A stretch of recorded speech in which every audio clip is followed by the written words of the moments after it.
4ஆம் அதிகாரம் 13ஆம் வசனம். நீங்கள் உங்கள் அவயவங்களை அநீதியின் ஆயுதங்களாக பாவத்திற்கு ஒப்புக்கொடாமல் உங்களை மரித்தோரிலிருந்து பிழைத்திருக்கிறவர்களாக தேவனுக்கு ஒப்பு கொடுத்து உங்கள் அவயவங்களை நீதிக்குரிய ஆயுதங்களாக தேவனுக்கு ஒப்பு கொடுங்கள். தேவனுக்கு என்ன செய்யுங்கள்? ஒப்பு கொடுங்கள். இங்கே நான் பார்க்கிறோம், நீங்கள் உங்கள் அவயவங்களை பாவத்துக்கு ஒப்பு கொடாமல் உங்கள் அவயவங்களை நீதியின் ஆயுதங்களாக தேவனுக்கு என்ன செய்யுங்கள்? ஒப்பு கொடுங்கள். இருக்கிறீங்களா? எதுக்கு ஒப்பு கொடாம? பாவத்துக்கு ஒப்பு கொடாம, அசுத்தத்துக்கு ஒப்பு கொடாம, இச்சையான காரியத்துக்கு ஒப்பு கொடாம உங்களுடைய அவயவங்களை நீதியின் ஆயுதங்களாக தேவனுக்கு என்ன செய்யுங்கள்? ஒப்பு கொடுங்கள் என்று கர்த்தர் சொல்லுகிறதை நாம் பார்க்கிறோம். எனவே நம்முடைய சரீரம் கிறிஸ்துவின் சரீரத்தில் இருக்கக்கூடிய ஒரு அவயவமாக இருக்கிறபடினாலே நம்முடைய சரீரத்தை பாவத்திற்கு, அதாவது பாவமான காரியத்தை செய்வதற்கு, அக்கிரமம் செய்வதற்கு ஒப்பு கொடுக்க கூடாது. நம்முடைய சரீரத்தை நீதிக்கு, நீதியான காரியங்களை செய்வதற்கு, நீதியான காரியங்களை நடப்பிப்பதற்காக நம்முடைய சரீரத்தை என்ன செய்ய வேண்டும்? ஒப்பு கொடுக்க வேண்டும். போன வர சொன்னேன் இல்லையா, மண்ணுக்குள்ள போற கழுதை மனுஷன் திண்டு போறா அப்படின்றான் ஒரு ஆளு.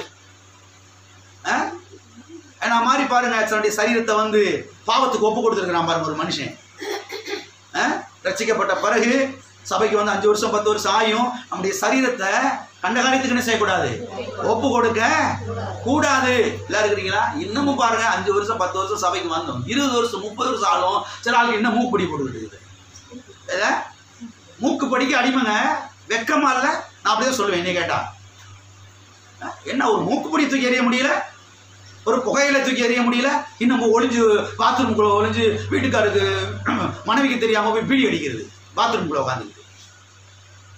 10 வருஷம் சபைக்கு வர்றாங்க, 20 வருஷம் சபைக்கு வர்றாங்க. ஆனா அதுக்கு அடிமையா இருக்கிறது ஒரு வெத்தலை பாக்குக்கு போய் இருக்கிறீங்களா? போயிட்டீங்க. இயேசு நாமத்தில் தூக்கி எறிஞ்சிட்டு பரிசுத்தமா வாழ வேணாம், இந்த சரீரத்தை கெடுக்காம பாத்துக்கிற வேணாம், ஒழுங்கா பாத்துக்கிற வேணாம். ஆமென். நம்முடைய சரீரம் அப்பப்ப ஆஸ்பத்திரியில் போய் படுத்து கிடந்துச்சுன்னா கர்த்தர் நாம மையப்படுமா? அடுத்த வசனத்தை அதெல்லாம் காமி பாருங்க. யோசித்து பாருங்க, கொஞ்சமாவது யோசிக்கணும். நம்ம போய் ஆண்டவரை பத்தி சொன்னா 10 பேர் கேட்பானா, நீயே யோக்கியம் இல்லை, நீ என்ன மூக்குப்படிக்கு அடிமையா இருக்கிற, நீ சீரட்டுக்கு அடிமையா இருக்கிற, நீ என்ன மனைவிக்கு உண்மையா இல்லை, உன் புருஷனுக்கு உண்மையா இல்லை, என்ன நீ வந்து ஆண்டவரை பத்தி எனக்கு சொல்ற கேட்பாங்களா? நீங்க உங்க தெருவில் சாட்சியா வாழணுங்க. நீங்க உங்க தெருவில் குடியிருக்கிற இடத்துல சாட்சியா வாழணும். இதெல்லாம் ஒரு மனுஷனா பாரு, இதெல்லாம் ஒரு பொம்பளையா அப்படின்னு பேர் வாங்கிடக்கூடாது. எல்லாம் இருக்கிறீங்களா?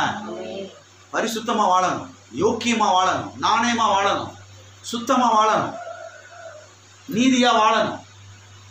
ஆமென். நீங்கள் உங்கள் சரீரத்தை பாவத்துக்கு ஒப்பு கூடாமல் நீதியின் ஆயுதங்களாக என்ன செய்ய வேண்டும்? தேவனுக்கு ஒப்பு கொடுக்க. எப்படி சொல்லுங்க? நீங்க உங்க சரீரத்தை நீதியின் ஆயுதங்களாக தேவனுக்கு ஒப்பு கொடுங்க. ஆமென்.